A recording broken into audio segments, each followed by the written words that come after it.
আসসালামু আলাইকুম। আমি রোজি কুকিং চ্যানেল থেকে আবারও সবাইকে স্বাগতম। আজকে ছোট্ট একটি রেসিপি নিয়ে আপনাদের সামনে চলে আসলাম। সেটা হচ্ছে টমেটো ভর্তা করব এবং মাছ ভাজি করব।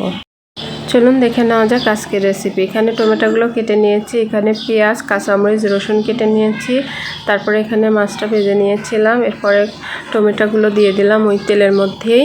দেওয়ার পরে টমেটো একটু ভাজা ভাজা করতে হবে, তার জন্য এখানে একসাথে আমি পেঁয়াজ, রসুন এবং কাঁচামরিচটাও দিয়ে দিলাম। তো কাঁচামরিচটা দিয়ে দেওয়ার পরে এখানে একটু দিয়ে দিতে হবে লবণ। এখানে একটু লবণটা দেওয়ার পরে এটাকে একটু নাড়াচাড়া দিতে হবে। দেখেন দেওয়া মাত্রই টমেটোগুলো কেমন সিদ্ধ হয়ে আসছে।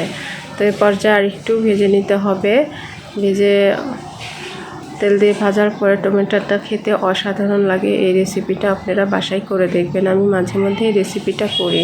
তো এই যে এই পর্যায়ে হয়ে গেছে টমেটোর ভর্তা। তো এই ভর্তাটা বেশ ভালো লাগে। এরপরে মাছ ভাজি করে নিলাম।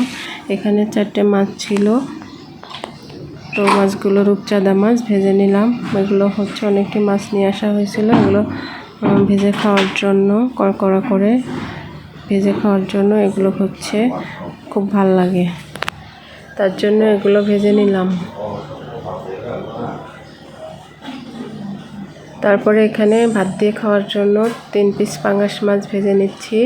আপনারা ভাবতে পারেন 3 পিস মাছ কেন ভাজলাম? আসলে আমার পরিবারের সদস্য সংখ্যায় আমরা 2 জন, তো কয় পিস মাছ ভাজবো, তার জন্য 3 পিস এক্সট্রা ভাজি, যাতে হচ্ছে। তো মাছগুলো ভাজা প্রায় শেষ। তো এভাবে হচ্ছে পাঙ্গাস মাছ ভাজতে একটু টাইম লাগে, টাইম নিয়ে মাছটা ভাজতে হবে, তাহলে খেতে অনেক ভালো লাগবে।